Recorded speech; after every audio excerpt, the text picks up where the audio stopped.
What if death wasn't an end, but a doorway into something extraordinary? Across centuries and continents, civilizations have crafted burial rituals so inventive, so deeply personal, they blur the line between the earthly and the eternal. Picture this: a loved one's body carefully placed high in the branches of a towering tree, swaying gently with the wind, or sealed inside a honey-filled tomb, preserved with golden sweetness for centuries. These aren't scenes from folklore, they're real practices, born from humanity's endless quest to honor the departed in ways as unique as life itself. Every culture grapples with the mystery of what comes next, and their burial customs are like love letters to the unknown.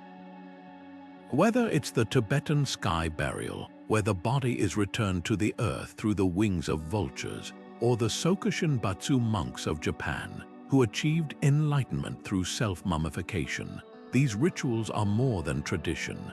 They're profound statements about belief, legacy, and the bonds that outlast mortality.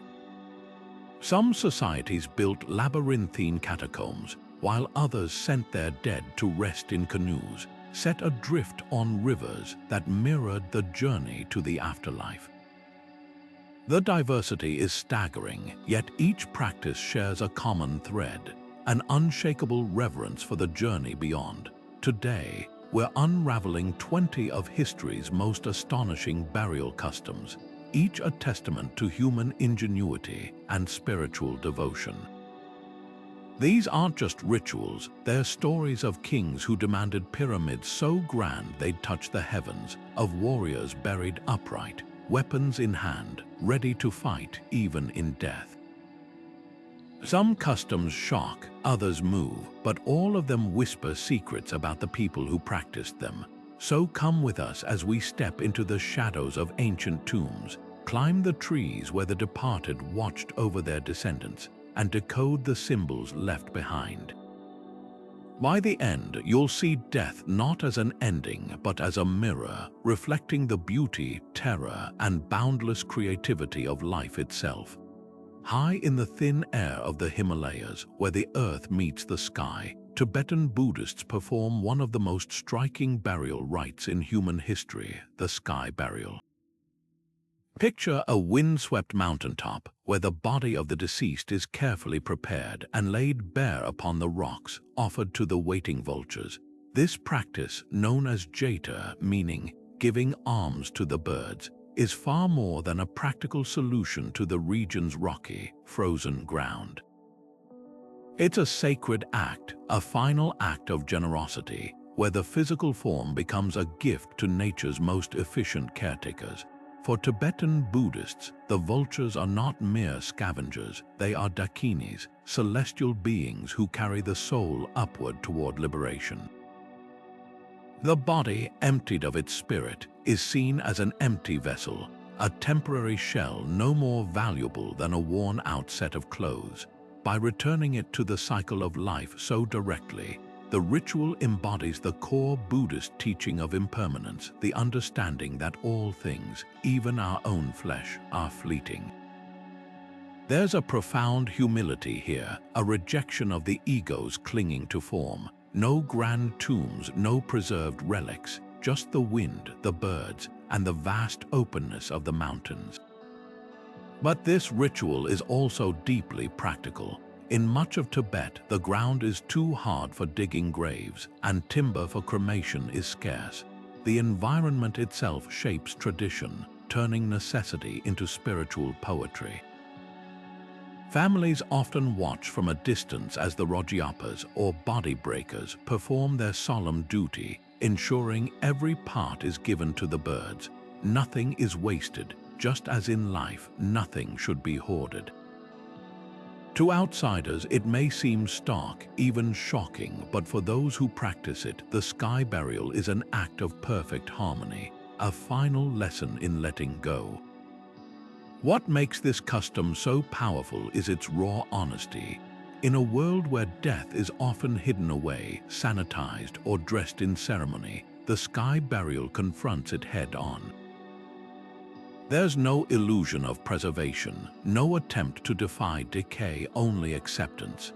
It's a reminder that death isn't an interruption of nature's order but a part of it, as natural as the vultures riding the thermals above the peaks. And perhaps that's the greatest gift of this ancient practice, not just for the departed, but for the living who witness it, learning to face mortality with the same unflinching grace. Now imagine standing at the base of a sheer limestone cliff in southern China, looking up to see weathered wooden coffins perched impossibly high on narrow ledges, some stacked like books on a shelf, others wedged into natural crevices, all suspended between earth and sky. These are the hanging coffins of the Bo and Gaiy people, an ancient practice that transformed entire cliff faces into sacred resting places. For over 2,000 years, these communities defied gravity to honor their dead, crafting coffins from hollowed-out logs and elevating them dozens of meters above the ground. Why risk such a daring burial? To the Bo people, height was holiness. The cliffs were bridges, not just protecting bodies from scavengers and river floods, but lifting souls toward the heavens. The higher the coffin, the closer the departed would be to their ancestors and the celestial realm. Some coffins were even angled toward the sunrise, ensuring the dead would awaken each morning with the light. And the materials held meaning too. The durable Nanmu wood symbolized everlasting life, while the cliffs themselves, untouched by ordinary hands, represented purity. But the real marvel is how they did it. Without modern machinery, how did these ancient people hoist coffins weighing hundreds of pounds onto near vertical cliffs?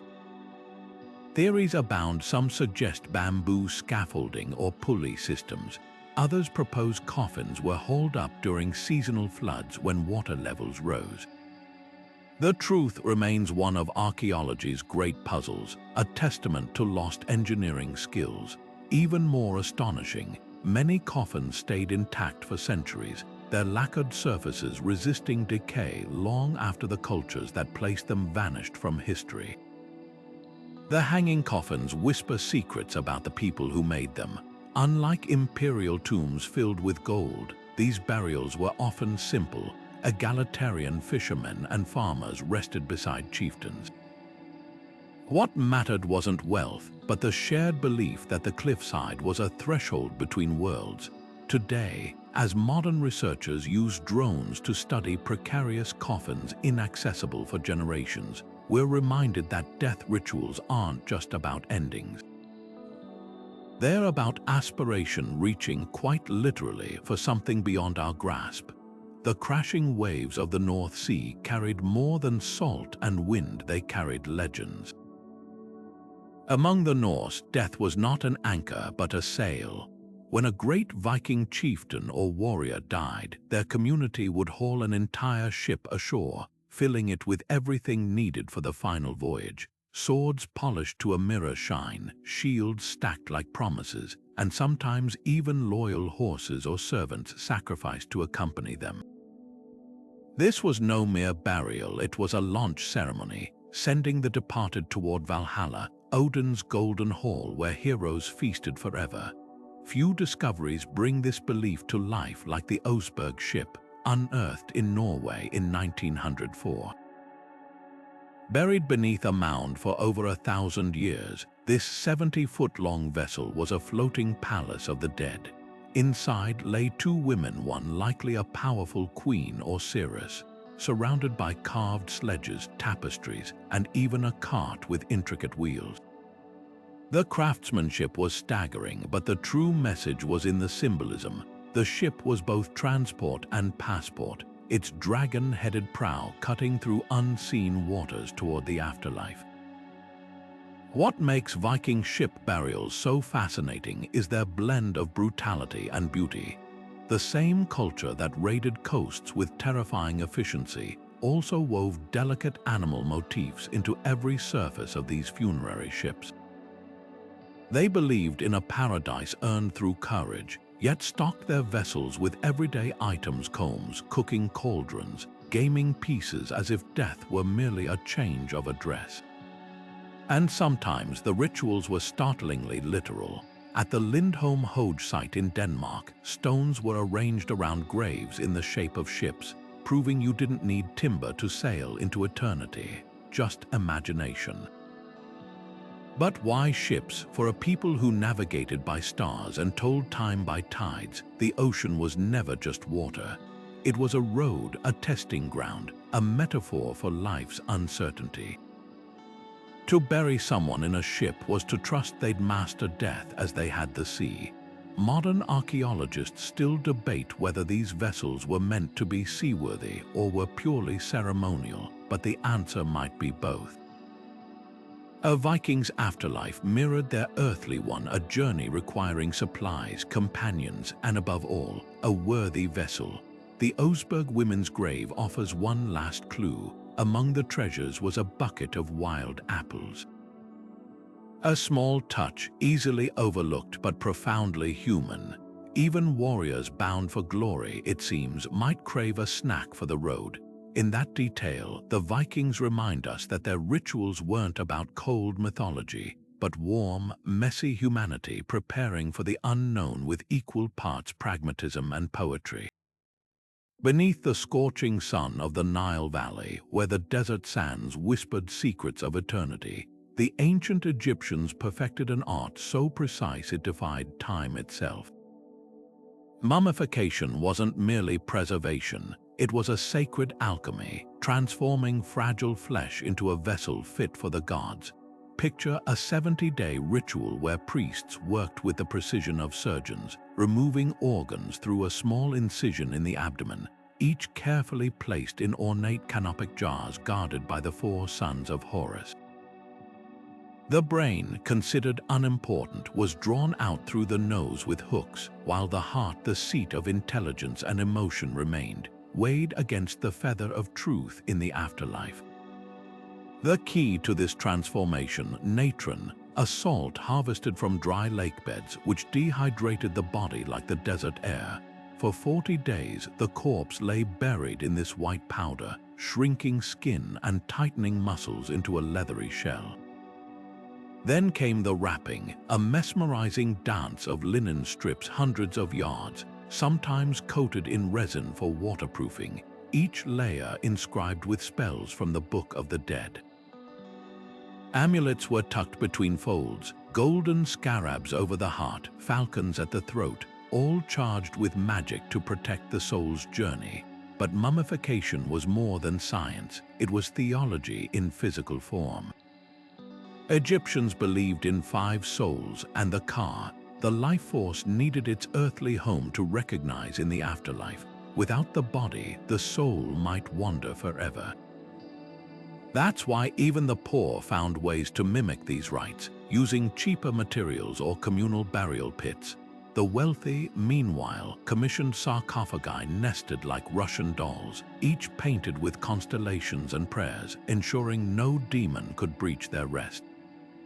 The most astonishing detail, this practice persisted for over 3,000 years, from the early sand mummies, naturally preserved in shallow graves, to the glittering masks of pharaohs like Tutankhamun. The core belief never wavered: death was a door, not a wall.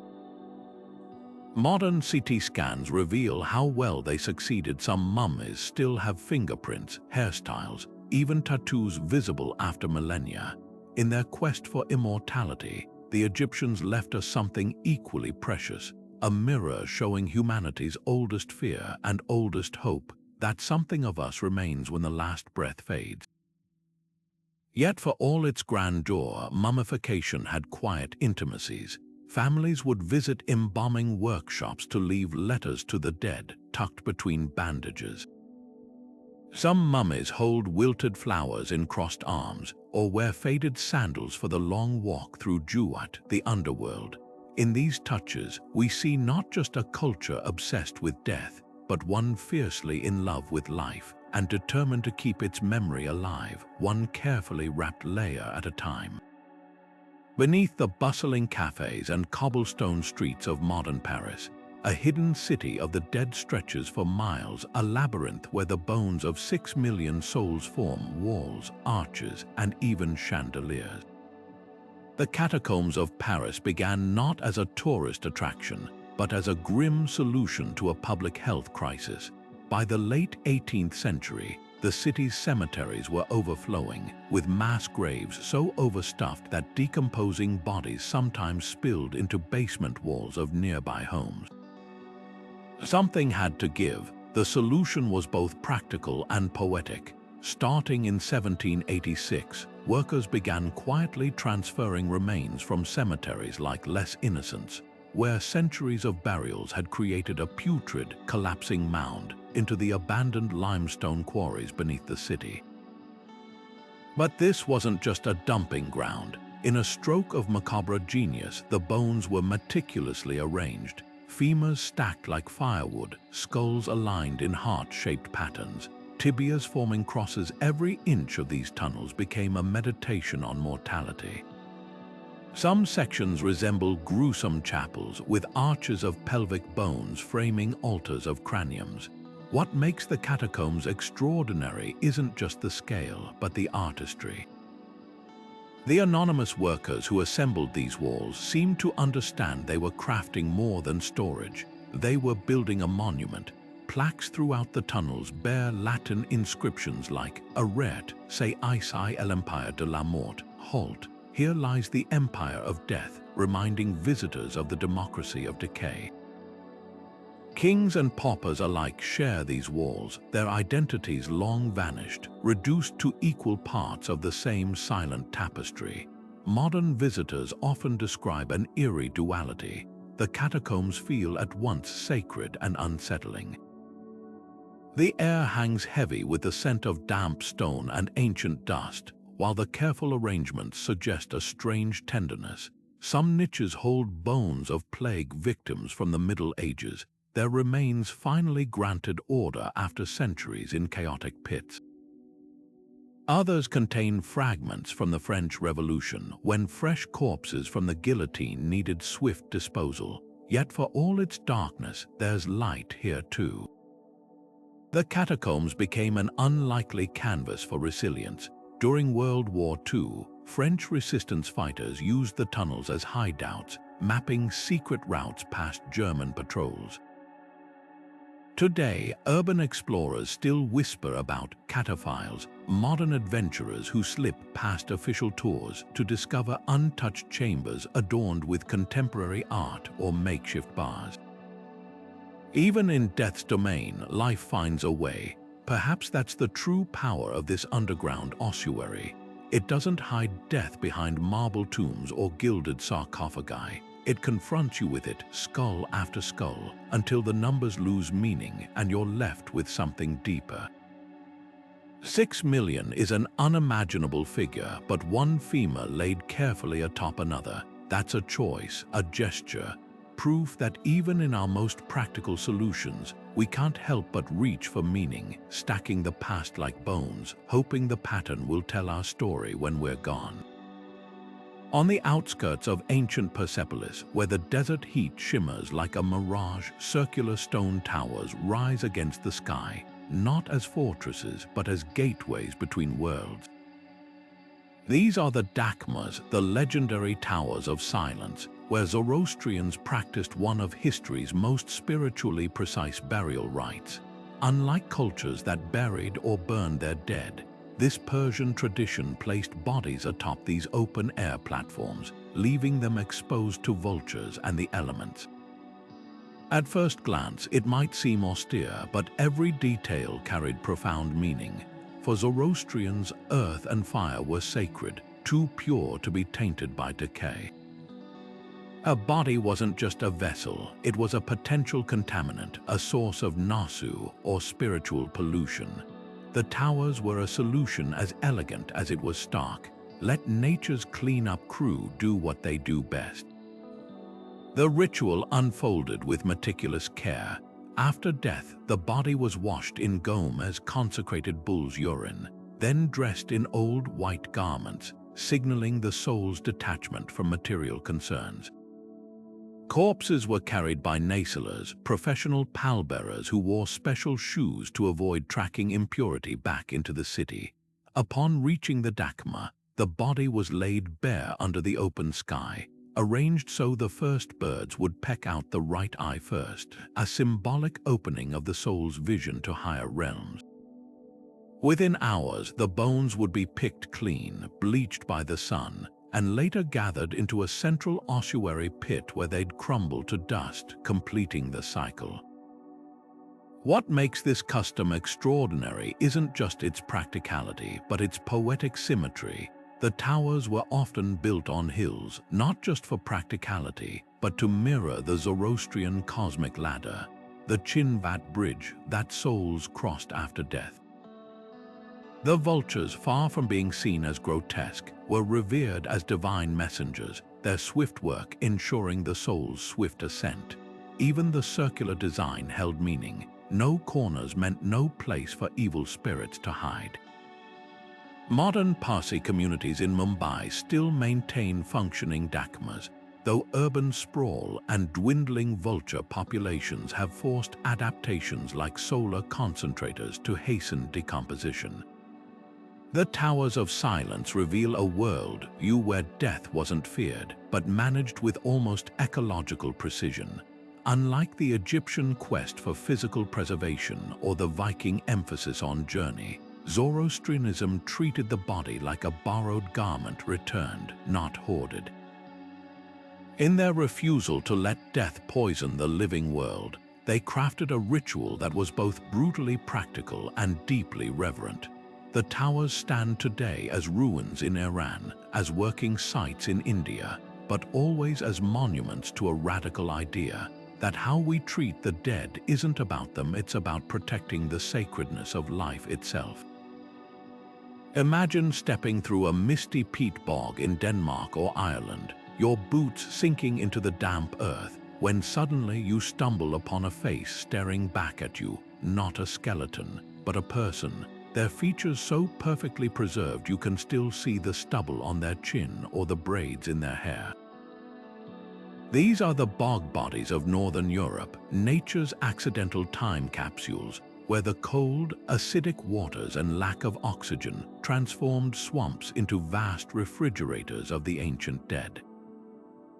But these weren't casual burials. Many show signs of violent ends, rope marks around their necks, slit throats, even crushed skulls, suggesting they were offerings to gods who demanded the ultimate price. Take Toland man, discovered in 1950 with his leather cap still clinging to his head, his face so serene he might have been sleeping.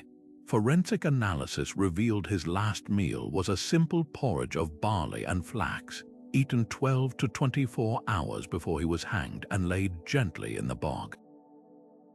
Or Grobel man, his throat cut ear to ear, his hands uncalloused, hinting he might have been a high-status sacrifice. These weren't criminals or outcasts, they were chosen, their deaths orchestrated with ritual precision. The bogs, seen as gateways to the otherworld, acted as both tomb and altar, their murky waters sealing the bodies in a tannin-rich embrace that tanned skin like leather and turned hair startling shades of red. What chills modern researchers isn't just the preservation, but the intimacy of these finds. With Lindo man, found in England in 1984, scientists could still analyze his manicured fingernails and last meal of charred bread. His stomach contained traces of mistletoe pollen, a plant sacred to druids, fueling theories he was a sacrificial, triple death victim, strangled, bludgeoned, and drowned in quick succession. The bogs didn't just preserve bodies, they preserved moments, a noose left knotted around a neck, a last expression frozen in time, even the folds of a woolen cloak pressed into skin. But why sacrifices? To Iron Age Europeans, bogs were liminal spaces, neither land nor water, neither fully alive nor dead. Depositing a body here might have been a plea for fertility, a punishment for taboo breakers, or an attempt to commune with deities who controlled crops and weather. Some bodies were pinned down with wooden stakes, perhaps to prevent their return. Others, like Windaby Girl, later revealed to be a teenage boy, were carefully arranged with eyes and mouths closed, suggesting reverence alongside violence. The true power of the Bog Bodies lies in their contradictions. They're at once brutal and tender, scientific marvels and sacred relics.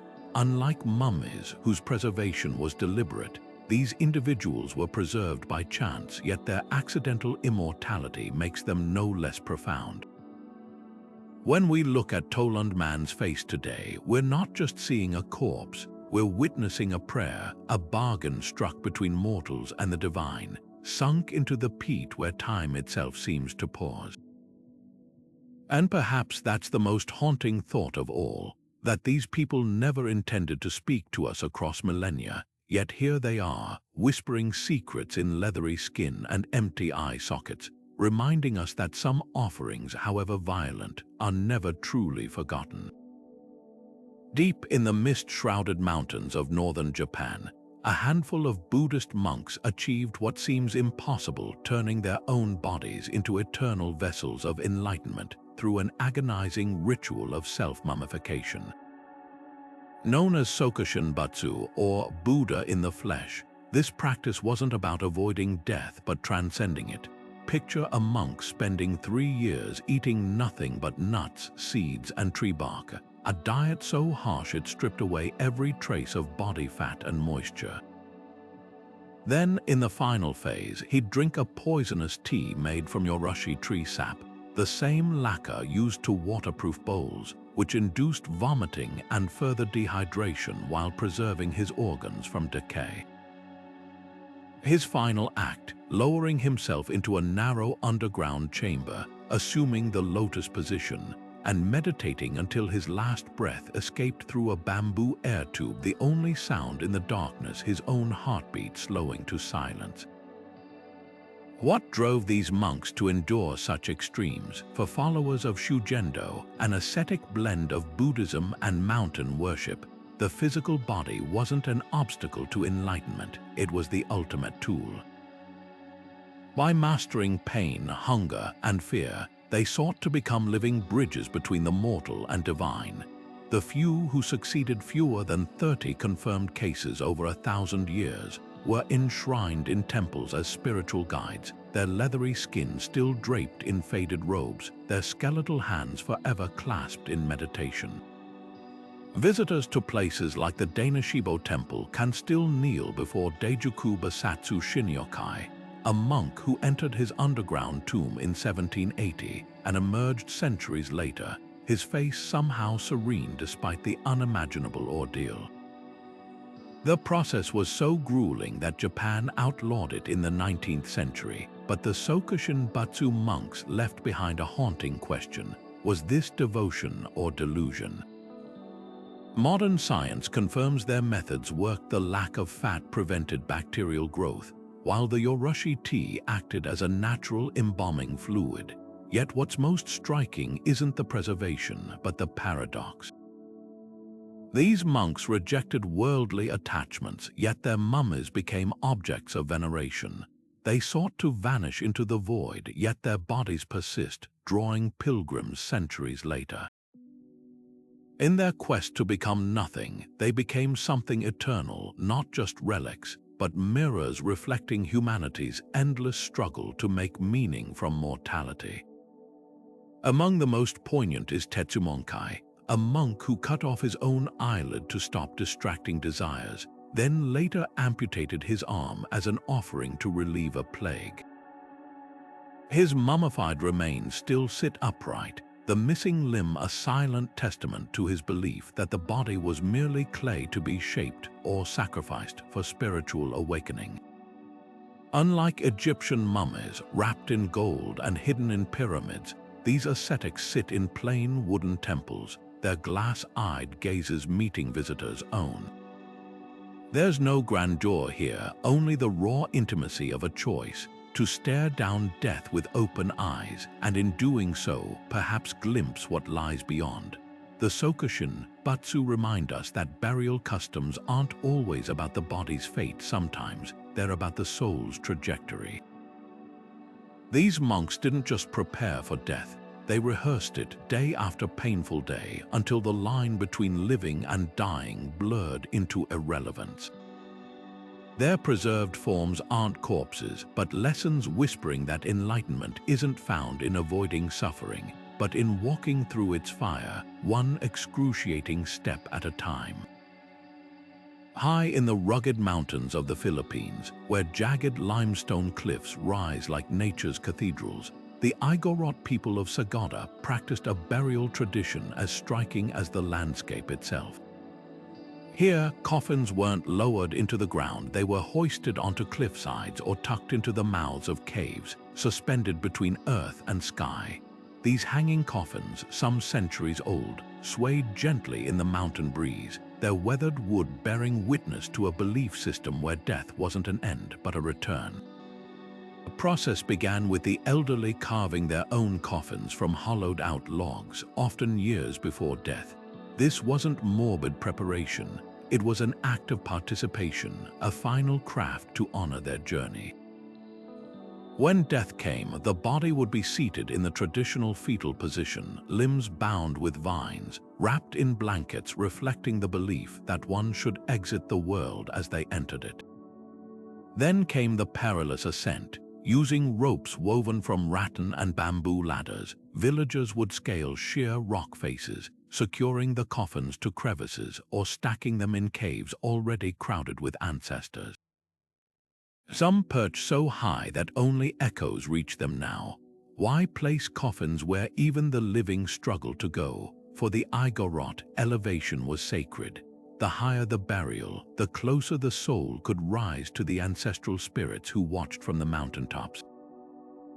Caves, seen as natural portals between worlds, offered protection from floods and scavengers while keeping the dead physically present in the community's daily life. Unlike cultures that sealed tombs or burned remains, the Igorot maintained a tangible connection, sometimes even retrieving bones for rituals or repainting coffins during festivals.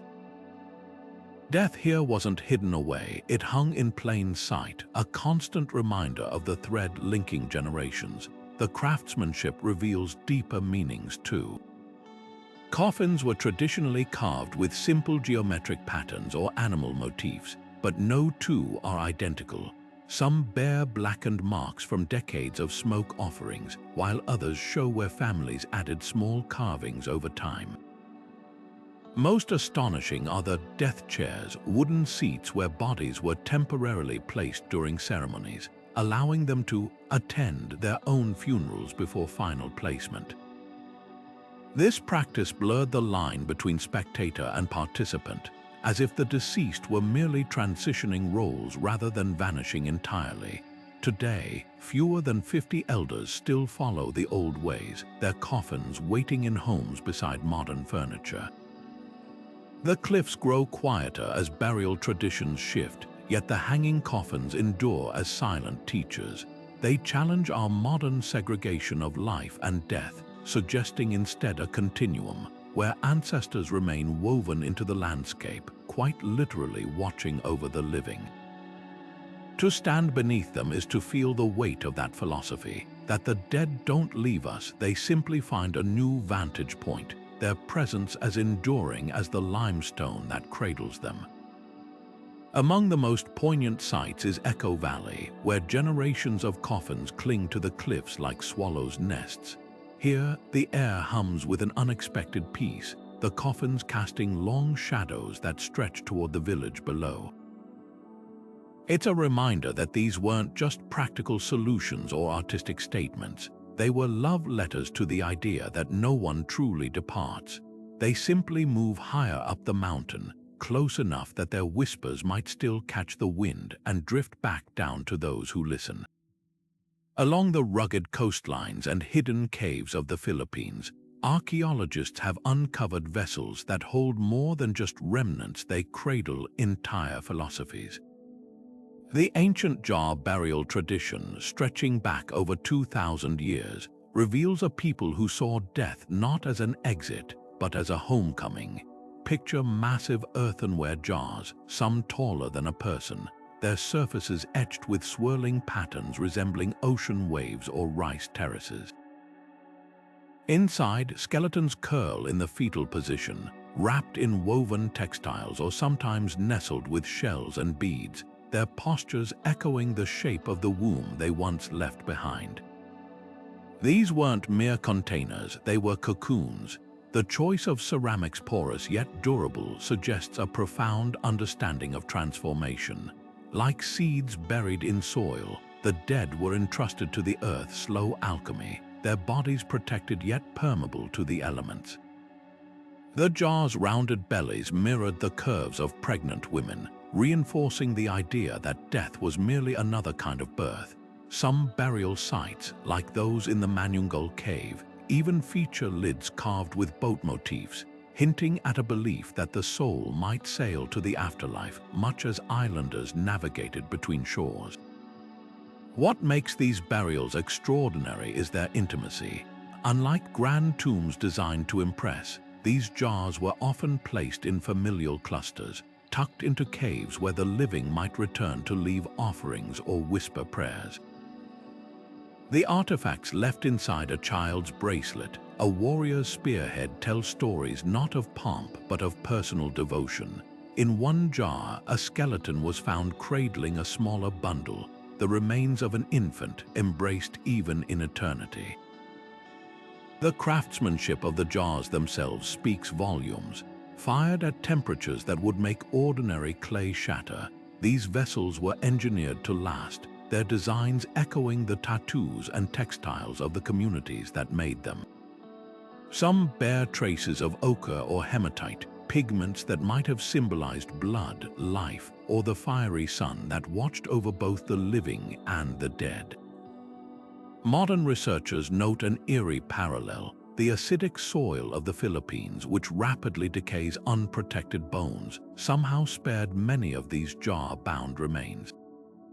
It's as if the ancient artisans knew their creations would become time capsules, preserving not just bodies but a promise that endings are illusions and every departure is merely a preparation for what comes next. Today, these jars sit in museums, their quiet dignity belying the radical tenderness they represent. In a world that often fears decay, the jar burials offer a different vision: that to return to the earth is not to vanish but to be held. Like seeds in a potter's vessel, the dead were planted, not buried. And perhaps that's the most enduring lesson, that the shape of our goodbyes can whisper our deepest hopes long after the last hand that placed them there has turned to dust. In the dense forests of Madagascar, where towering fig and baobab trees stretch toward the sky, a burial custom unfolds that blurs the line between life and loss. For the Malagasy people, some communities practice an extraordinary ritual known as tree burial, not for all, but for the smallest souls. When an infant passes away, they are carefully wrapped in silk or linen and placed inside a hollowed-out section of a living tree. Over time, the trunk slowly knits itself back together, the bark sealing around the child like a living embrace. These trees, called alam pedi, or trees of the ancestors, become more than graves. They transform into monuments of growth, their roots and branches cradling the departed while reaching ever upward. The symbolism here is as profound as it is gentle. Unlike cold stone markers, these living tombs pulse with the rhythms of the forest. The child isn't buried in stagnant earth but returned to a cycle of perpetual renewal, their body nourishing the tree, which in turn shelters birds, insects, and future generations. For the Malagasy, this practice embodies Fihavanana, a philosophy of kinship that binds humans, nature, and ancestors into a single, unbroken chain. The forest isn't just a backdrop, it's an active participant in the ritual, a guardian entrusted with memory. Choice of tree matters deeply. Baobabs, with their massive trunks and mythic presence, are often selected for their longevity, some already centuries old when they receive their tiny charges. Others opt for faster-growing species, symbolizing the fleeting beauty of a life cut short. The hollowing process is meticulous. Just enough space is carved to cradle the child without harming the tree's vitality. Families might visit for years, touching the bark where new growth has healed the wound, watching as the tree becomes inseparable from their loved one's legacy. What makes this custom so moving is its quiet defiance of despair.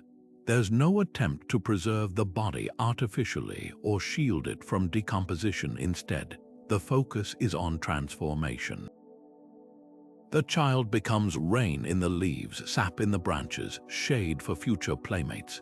In a world where infant mortality once carried stigma, the tree burial reframes grief as something organic and communal.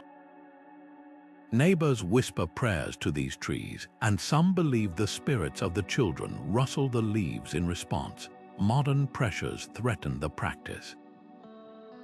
Deforestation and shifting beliefs have made tree burials rarer, though some villages fiercely protect their sacred groves. Scientists studying these sites note an eerie phenomenon. Trees used for burials often grow differently, thicker trunks, denser canopies, as if responding to their sacred role. Whether biological or symbolic, the effect is the same, a testament to the idea that love, even in loss, can leave a mark visible for centuries. To stand beneath one of these trees is to witness a radical kind of immortality. No epitaphs, no dates, just the slow, patient work of life weaving itself around absence. The Malagasy remind us that mourning doesn't always require stone and silence. Sometimes it thrives in sunlight and birdsong, in the living things that grow taller because we dared to plant our sorrows in their care. In the misty highlands of Papua New Guinea, where emerald valleys fold into jagged peaks, the Fore people once performed one of humanity's most intimate and controversial burial rites, Endo-Cannibalism. Far from the sensationalized portrayals of horror stories, this practice was rooted in profound love and connection. When a family member died, their body was not buried or burned, but carefully prepared and consumed by their kin. Every organ, every piece of flesh was shared in a ritual that wove the departed back into the living, quite literally. The brain was roasted in bamboo tubes, the muscles wrapped in leaves and cooked, the bones cracked for marrow, each step a deliberate act of remembrance. To the Fore, this wasn't about hunger or survival, but a sacred cycle of reciprocity. By ingesting the physical essence of the dead, they believed they absorbed their virtues. A grandmother's wisdom might linger in her granddaughter's thoughts. A warrior's courage could strengthen his nephew's heart. The ritual dissolved the boundary between ancestor and descendant, making memory visceral. Mourners didn't just speak of the dead, they carried them inside, transforming grief into sustenance. Women and children who primarily participated saw it as the ultimate act of care, ensuring no part of their loved one was abandoned to rot in the ground. Yet this practice carried a tragic cost. In the mid-20th century, a mysterious illness called Churu began ravaging Fore villages, causing tremors, laughter-like outbursts, and eventual death. Researchers later traced it to prions, misfolded proteins in the brain, passed through cannibalistic rites. The Fore, unaware of this invisible threat, had unwittingly turned their most sacred tradition into a vector of devastation. By the 1970s, under pressure from authorities and confronted with mounting losses, the practice ceased. Today, Churu exists only in medical textbooks, but its legacy lingers in the collective memory of the Fore as a cautionary tale about the unintended consequences of devotion. What makes this custom so hauntingly poignant is its duality, a ritual born from love that became an agent of suffering. Modern anthropologists note the Fore's resilience in abandoning a cornerstone of their culture to protect their community, a testament to their adaptability. Some elders still speak of endo-cannibalism not with horror, but with nostalgia for its spiritual depth. even as they acknowledge its dangers. In museum collections, the intricately carved bamboo knives used to prepare the flesh now sit behind glass, symbols of a vanished world where death was not an end, but a continuation, a final meal shared between generations. The Fore's story challenges us to reconsider how we define respect for the dead. Their ritual was extreme by modern standards, yet its core impulse, to keep loved ones close, to refuse the finality of separation, echoes in every culture that preserves ashes in lockets or plants trees over graves. The difference lies only in method, not in the heart's desperate, beautiful refusal to let go. In the end, the Fore remind us that every burial custom, no matter how unfamiliar, is at its root a love letter written in the only language the living ever truly know.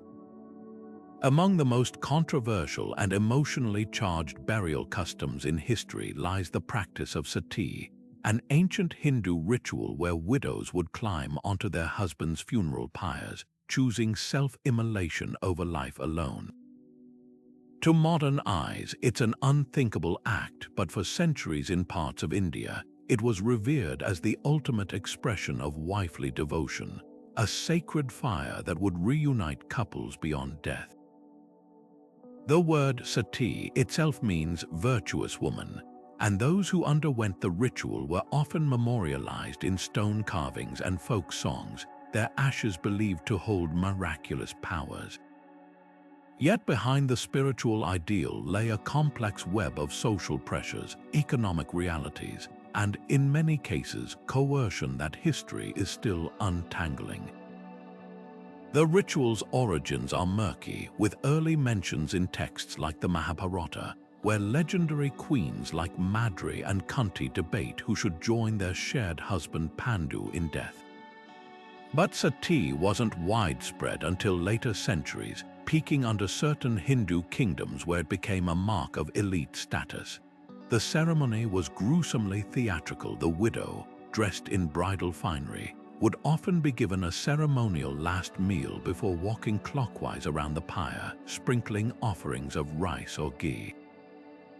Some accounts describe women sitting calmly, even cradling their husband's head in their lap as flames rose. Others tell of terrified women held down with bamboo poles or drugged with opium to ensure compliance.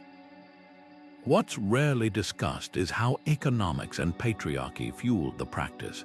Widows in traditional Hindu society faced bleak prospects, no rights to inheritance, social ostracization, and often forced into ascetic poverty. For some, Sati may have been a desperate escape from destitution. For others, it was anything but voluntary.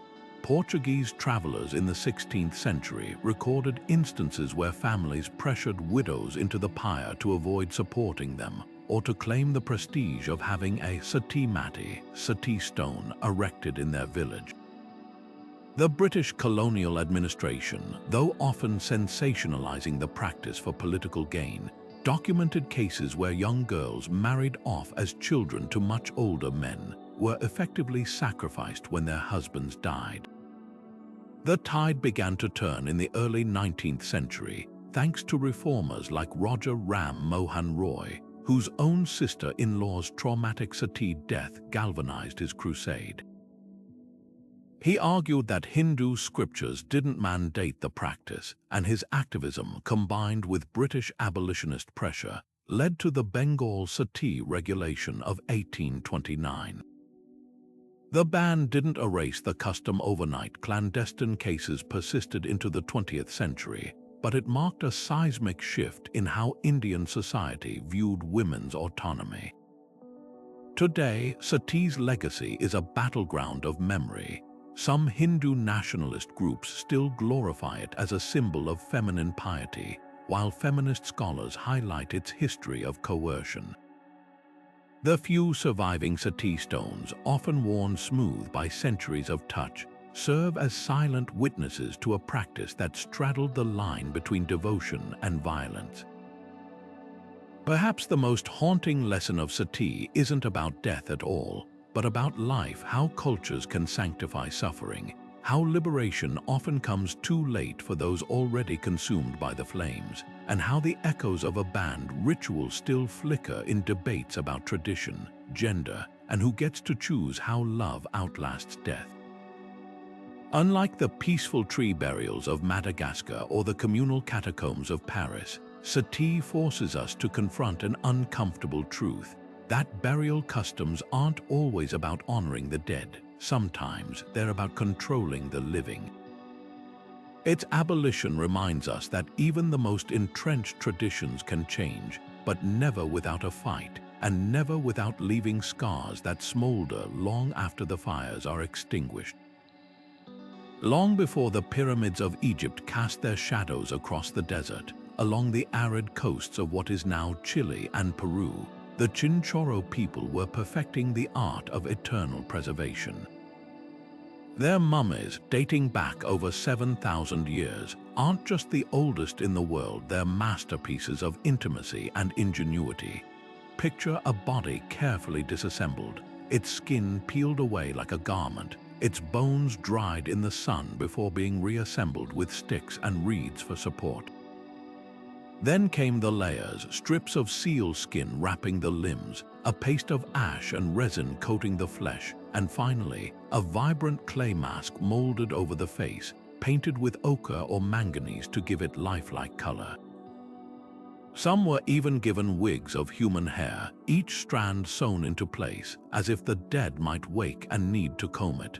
What makes the Chinchoro mummies so extraordinary isn't just their age, but their democracy. Unlike the Egyptians, who reserved mummification for pharaohs and elites, the Chinchoro preserved everyone: men, women, children, even infants. A 2,000-year-old bundle might cradle a baby swaddled in pelican skin, its tiny face obscured by a miniature mask. Another might contain an elder whose bones were painted red, symbolizing lifeblood still flowing beyond death. This egalitarian approach suggests a society where every member, regardless of status, was deemed worthy of remembrance. The process itself was a labor of love, sometimes taking months. After drying and reconstructing the body, artisans would stitch it into layers of textiles, creating a cocoon that often bulged with offerings, shell necklaces, fishing hooks, or bundles of wild reed. The final touch was the mask, its expression serene, its eyes sometimes inlaid with sea lion whiskers to mimic eyelashes. These weren't generic death masks. Forensic reconstructions reveal many were personalized, capturing the likeness of the individual beneath. But why go to such lengths for the Chinchoro, living in one of the driest places on Earth? Water was scarce, yet the dead were soaked in it metaphorically. Their mummies were regularly rehydrated with new layers of paint or wrappings during annual rituals, as if keeping them fresh for an ongoing relationship. Families would often keep mummies in their homes, consulting them for advice or including them in meals. To modern eyes, it might seem macabre, but to the Chinchoro, it was simply keeping loved ones present, not as ghosts, but as active participants in daily life. The contrast with Egyptian mummification is striking. Where pharaohs were sealed away in treasure-filled tombs, Chinchoro mummies sat in the open air, their faces turned toward the living. Where Egyptian preservation aimed to defy decay, the Chinchoro embraced transformation. Their mummies weren't frozen in time, but constantly evolving as layers were added or repainted over generations. Even in death, they grew. Today, these fragile bundles survive in museum cases, their clay masks still bearing fingerprints from the hands that shaped them. Scientists marvel at their longevity, but the real wonder lies in their humanity. Each stitch, each brushstroke whispers the same message: that grief isn't about letting go, but holding on, not with clenched fists, but with hands that keep weaving, wrapping, and remembering long after the heart has stilled. Beneath the quiet streets of Kutná-Hora in the Czech Republic lies a spectacle that turns death into something resembling dark art: the Sedlek Ossuary, a small chapel where the bones of at least 40,000 people have been meticulously arranged into hauntingly elegant decorations. Step inside and you're greeted by a chandelier dangling from the ceiling, its every curve crafted from femurs and skulls, its dangling garlands strung with vertebrae like macabre pearls. Along the walls, pyramids of bones rise in perfect symmetry, while in one corner, a coat of arms displays the crest of the Schwarzenberg family nobility, who once funded the ossuary rendered entirely in pelvic bones and finger joints. This isn't some grotesque display of morbidity. It's a meditation on mortality where every skull, stripped of identity, becomes a brushstroke in a larger masterpiece. The story begins in the 13th century when an abbot returned from Jerusalem with a handful of soil from Golgotha, the biblical place of the skulls, and sprinkled it over Sedlek cemetery. The ground became holy overnight, drawing burials from across Europe. Plagues and wars filled the earth until there was no room left. Rather than discard the bones, the monks began stacking them in the chapel's lower chambers, a practice that continued for centuries. Then, in the 1800s, a woodcarver named František Rindt was hired to bring order to the chaos. What he created wasn't just organization, it was alchemy. He bleached every bone in lime, then assembled them with the precision of a sculptor. His masterpiece, that chandelier, said to contain at least one of every bone in the human body, a swirling reminder that death unites us all in the same fragile anatomy. What's most striking isn't the shock value, but the reverence. These bones weren't desecrated, they were honored, transformed into a collective memento mori. Inscriptions in Latin whisper from the walls, "What you are, we once were. What we are, you will be." The ossuary doesn't hide death behind polished marble. It invites you to sit with it, to trace the patterns of ribs arched like cathedral vaults, to notice how sunlight filters through hollow eye sockets, casting lace-like shadows. Unlike grand tombs designed to glorify individuals, this space dissolves ego. No names, no epitaphs, just the quiet democracy of skeletons. Sedlek isn't alone. Across Europe, from Portugal's Capela dos Ossos to Poland's Czermna Skull Chapel, communities turned overcrowded cemeteries into spaces where art and mortality collide. Some, like Rome's Capuchin crypt, arranged bones into intricate floral motifs. Others left skulls staring blankly from niches. The message was universal. Life is fleeting, but memory can be structured, even beautified. Modern visitors often describe an unexpected peace in these spaces, not horror, but humility. The bones, stripped of flesh and story, become pure symbol, whispering that death isn't an erasure, but a rearrangement. Perhaps that's the true power of the bone houses. They don't let us look away. In a world that sanitizes death, these chapels force us to confront its physical reality, not as something to fear, but as the raw material of art, history, and even community. The next time you pass a cemetery, consider the unseen architecture beneath your feet, the silent, patient work of time turning all of us, eventually, into something that might be reassembled, remembered, or simply left to rest in quiet, bone-white poetry. Walk through any neighborhood in Thailand, and you'll spot them perched on pedestals outside homes, shops, and even skyscrapers, tiny, ornate structures resembling temples in miniature. These are spirit houses, or San Fra Phum, where the unseen residents of the world are welcomed with open hands and full plates. Far from mere decoration, these vibrant dwellings serve as a bridge between the living and the dead, a place where ancestors and spirits are honored daily with fresh fruit, incense, and the occasional bottle of strawberry Fanta. The tradition is a graceful fusion of ancient animist beliefs and Thai Buddhism, where the boundary between worlds is porous. Locals believe that when a person dies, their spirit lingers, and without a proper home, it might wander restlessly, causing mischief or misfortune. A spirit house offers sanctuary, a designated space where the deceased can watch over their living family, enjoying the comforts they once loved. The houses themselves are architectural marvels, often crafted from teak or ceramic, with tiered roofs and delicate carvings mimicking the grandeur of royal palaces. Some are simple, while others glitter with gold leaf, reflecting the status of the spirits they host. Offerings are the heartbeat of this ritual. Each morning, you might see a shopkeeper placing a bowl of sticky rice or a ripe mango beside the house, or a grandmother lighting sandalwood incense to carry prayers upward. Even modern Thais pause during coffee runs to leave a sip of their drink or a cigarette for a departed parent who once enjoyed one. The gifts aren't just symbolic, they're acts of reciprocity.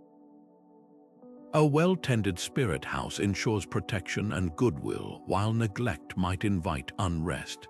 There's an unspoken rule here: kindness to the unseen is as vital as kindness to the living. But spirit houses aren't just for human souls. Many are dedicated to Fore, the capricious land spirits who predate Buddhism. Before construction projects begin, workers erect elaborate spirit houses to appease these entities, asking permission to disturb the earth. It's not uncommon to see towering hotels with a tiny sanctuary at their base, a reminder that progress and tradition must coexist. The most sacred are the Sankeo Thai, or guardian spirit houses, which host protective deities and receive offerings of marigold garlands and coconut milk during festivals like Songkran. What's most striking is how seamlessly the practice fits into modern life. In bustling Bangkok, skyscrapers cast shadows over spirit houses adorned with LED lights, while taxi drivers hang floral garlands from their rear-view mirrors like mobile shrines. The rituals adapt too. Younger generations might offer energy drinks instead of traditional rice cakes, proving that reverence evolves without fading. At its core, the spirit house tradition is about presence, not absence. It rejects the notion that death severs connections, instead treating the departed as neighbors who have merely moved next door. To pass by a spirit house heavy with offerings is to witness a culture that refuses to relegate love to memory, a place where the dead are still served breakfast, still included in conversations, and still very much at home. Perched on the sheer cliffs of Nepal's Mustang region, where the wind howls through narrow Himalayan passes, ancient caves hold secrets suspended between earth and sky. These are the sky tombs, burial chambers carved into rock faces so vertical, so remote, that some weren't discovered until modern climbers scaled the walls with ropes and harnesses. Inside, bodies wrapped in colorful textiles lay nestled beside clay pots, wooden masks, and delicate beadwork grave goods meant to accompany the dead on a journey not downward into the soil, but upward toward the realm of gods and ancestors. The logistics alone boggle the mind. How did people 2,000 years ago transport bodies and artifacts to these dizzying heights? Some caves perch over 100 meters above valley floors, accessible only by treacherous footpaths or makeshift ladders long since rotted away. Archaeologists suspect the deceased were carried up in woven baskets or lowered from above, a communal effort reflecting the sacred importance of the ritual.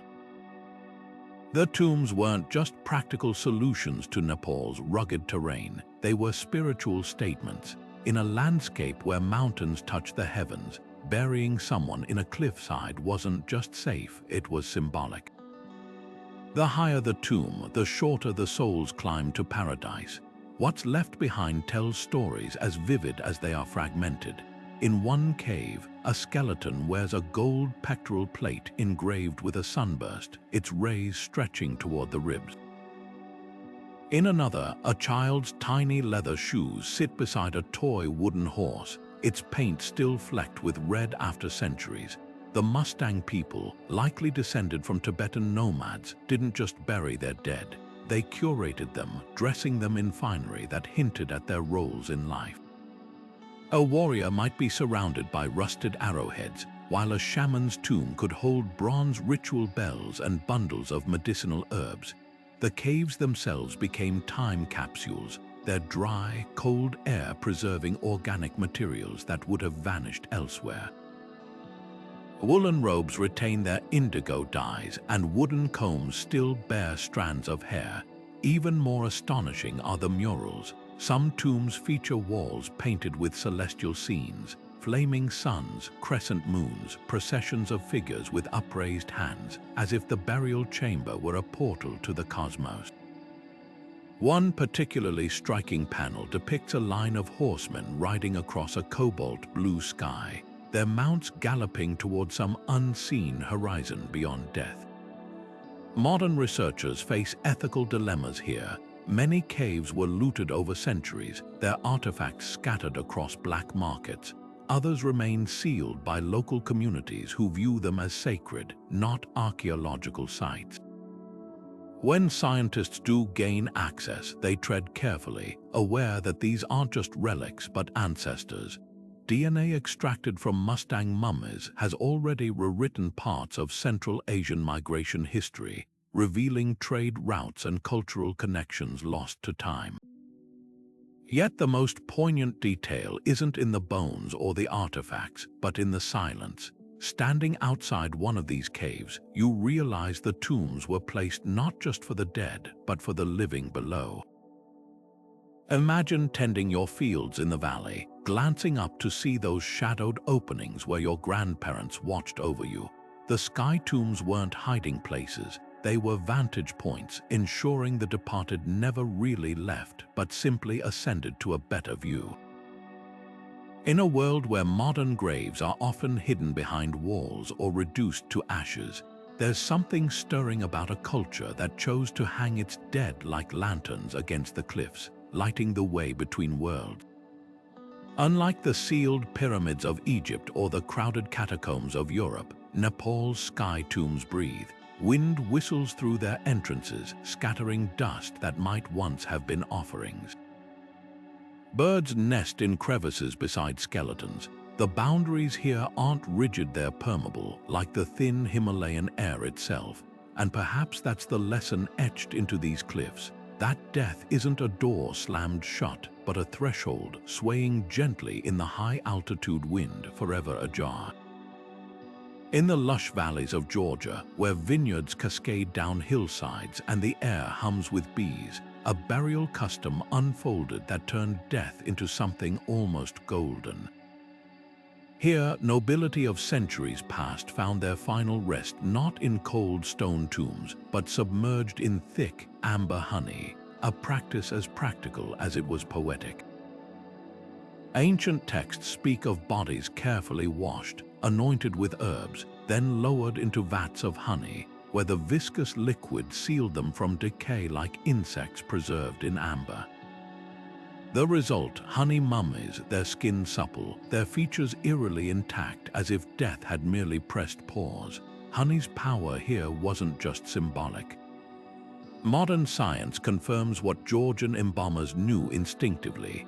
Honey's high sugar content draws moisture from bacteria, starving them, while its natural acidity creates a hostile environment for decay. Add propolis, the resinous bee glue with antifungal properties, and you have one of history's most effective and delicious preservatives. A noble buried this way might remain recognizable for decades, a silent witness to banquets and battles long after their passing. But the true magic lay in the metaphor. In Georgian culture, honey wasn't just food, it was sunlight distilled, a symbol of eternal life and divine favor. Bees, revered as messengers between worlds, connected the living and the dead. To bathe a body in honey was to sweeten its journey, to promise resurrection as surely as bees return each spring. Some tombs even included honeycombs, their hexagonal cells mirroring the order of the cosmos, as if the deceased were nestled in nature's own cathedral. The most striking examples come from archaeological whispers. a noblewoman's hand emerging from a shattered clay jar, the skin still taut and golden. Accounts of Alexander the Great preserving his friend Hephaestion in honey to transport him home for burial. Yet for all their rarity, these mummies challenge our assumptions. Unlike the elaborate wrappings of Egypt or the exposed bones of Sedlek, the honey mummies blur the line between preservation and consumption. To store a body in honey was to acknowledge that even the grandest among us are, in the end, part of nature's pantry returned to the hive, not as an end, but as another form of nourishment. Today, traces of the practice linger in Georgian folklore, where honey still features in rituals for the dead. Modern beekeepers sometimes speak of finding ancient jars near old apiaries, their contents long since melted into the earth. These fragments remind us that burial customs aren't always about defiance or distance. Sometimes they're about sweetness, about trusting the natural world to hold us gently, even as it transforms us. The honey mummies of Georgia whisper that immortality might not require pyramids or pickling, just patience and perhaps a little golden light. On the Indonesian island of Bali, where the scent of frangipani mingles with wood smoke, death is not met with black veils and hushed tones. It bursts forth in a riot of color, music, and celebration. The Balinese Hindu cremation ceremony, known as Ungeben, transforms grief into something luminous. Picture a procession winding through village streets, where the deceased is borne aloft in a towering bade, a multi-tiered pavilion of carved wood and gold leaf, so vibrant it seems to pulse against the tropical sky. Musicians play gamelan melodies, their bronze notes dancing over the crowd, while family members wear their finest sarongs, not in mourning but in joyous tribute. This is no funeral march, it's a parade, a send-off for a soul about to be set free. The heart of the ritual lies in the flames. Unlike Western cremations, which often happen behind closed doors, Balinese pyres are public spectacles. A roaring fire built from fragrant sandalwood and coconut husks, its heat so intense it can reduce a body to ashes in mere hours. The logic is beautiful in its simplicity. Fire, the purest of elements, doesn't destroy, it liberates. Smoke carries the soul upward, releasing it from earthly ties so it may be reborn. The body is merely a temporary vessel, and the Ungeben ceremony is its final voyage, a ritual of unraveling, not erasure. Preparation is an art in itself. Before cremation, the body is bathed with holy water, then wrapped in white cloth and placed inside a sarcophagus shaped like a bull for men or a mythical cow for women, in animals sacred in Hinduism as symbols of Dharma. Sometimes months or even years pass between death and cremation as families save for the elaborate ceremony. During this waiting period, the deceased is considered to be in a deep sleep, not truly gone, which explains the absence of traditional mourning. When the day finally arrives, the procession weaves through the village in deliberate spirals, a symbolic disorientation meant to confuse evil spirits who might follow the soul to its next life. What astonishes outsiders most is the palpable joy. Children dart between adults, laughing. Offerings of rice cakes and flowers tumble from the towers. Even the act of lighting the pyre is collaborative. Family members jostle to hold torches, their faces lit with determination rather than sorrow. This isn't denial of loss, but a radical reframing of it. In Bali, death isn't an end, it's a promotion, a graduation from one state of being to another. The soul isn't lost, it's upgraded. Modern pressures have reshaped some traditions. Electric crematoriums now handle bodies in urban areas, but the spirit of Ungeben endures. Even in rushed ceremonies, families still fashion miniature bades from bamboo and paper, ensuring no soul departs without its celestial chariot. Tourists who stumble upon these processions often speak of the surreal beauty. the juxtaposition of flames against Bali's emerald rice terraces, the way laughter and prayer entwine like smoke. The Balinese ritual holds up a mirror to our own fears, where Western cultures often sterilize death, hiding it behind hospital curtains or polished caskets. Gaban drags it into the sunlight, dresses it in gold, and sends it off with a song.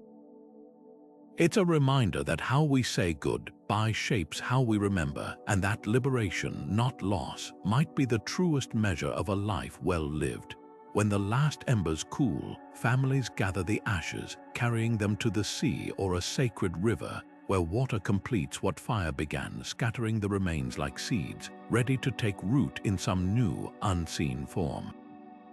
On the coral-fringed shores of Micronesia, where the turquoise sea blurs into endless blue, the dead were given back to the very waters that sustained them. Here, burial wasn't about lowering bodies into the earth, but anchoring them beneath the waves, a practice as fluid as the tides themselves. Families would carefully place their loved ones in shallow coastal graves, their forms cradled by sand and encased in a mosaic of coral stones, each one chosen and arranged with the same reverence as a mason building a temple. Over time, the ocean would claim these resting places, weaving them into the living reef until the graves became indistinguishable from the seabed, their boundaries marked only by the rhythm of the waves. This ritual was more than practical, it was a dialogue with the sea. For islanders whose lives revolved around fishing, navigation, and the ocean's moods, burial in its embrace was the ultimate homecoming. The water wasn't just a grave, it was a guide, its currents carrying spirits to the afterlife as surely as they carried canoes between islands. Some legends spoke of the dead transforming into dolphins or reef fish, their presence confirmed by a familiar flicker of scales in the sunlight. Others believed the tides themselves were messengers, pulling the soul through underwater caverns to a realm where ancestors feasted on eternal bounty. The graves' designs revealed intimate knowledge of the marine world. Stones were stacked to withstand surges, while coral fragments were chosen not just for weight, but for their porous textures, homes for tiny crabs and anemones that would keep watch over the departed.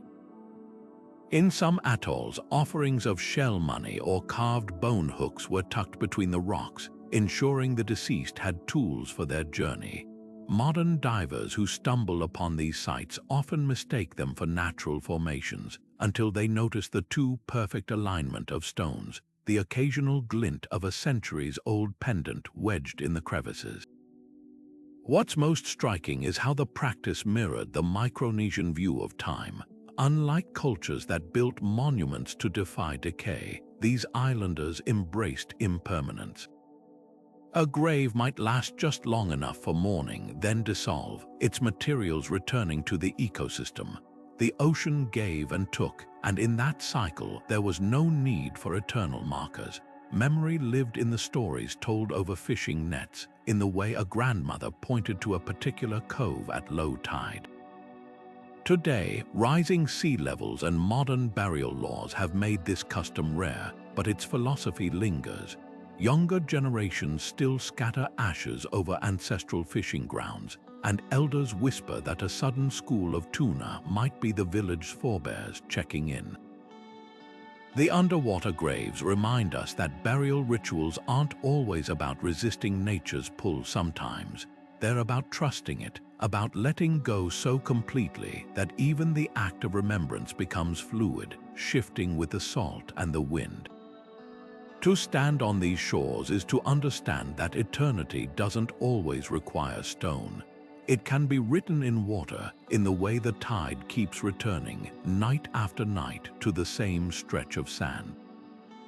From the wind-swept sky burials of Tibet to the honeyed tombs of Georgia, these 20 extraordinary customs remind us that death has never been a singular story.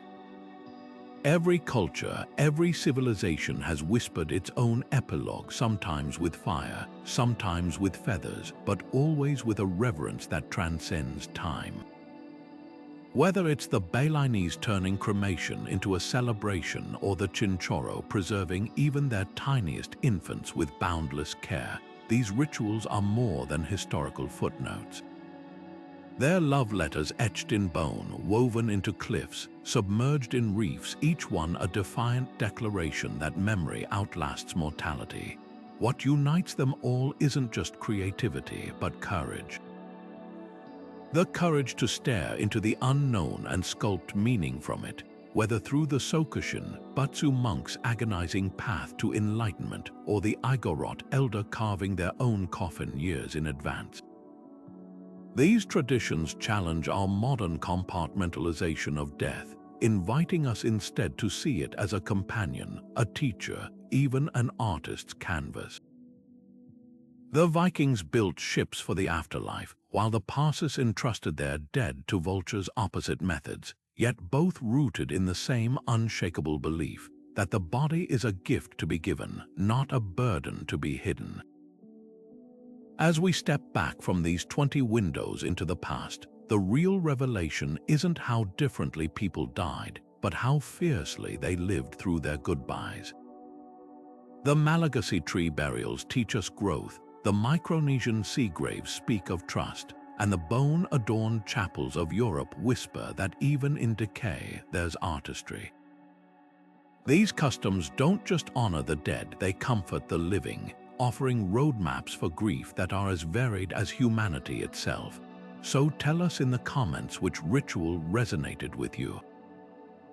Was it the quiet intimacy of the Philippines' jar burials, or the theatrical grandeur of a Viking's fiery voyage?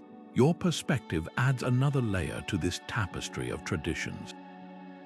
And if you've enjoyed this journey through the shadows and light of how civilizations say farewell, hit subscribe, because history's mysteries are endless, and together we've only just begun to uncover them. Until next time, keep wondering, and remember, the way we bury our dead says everything about how we cherish our living.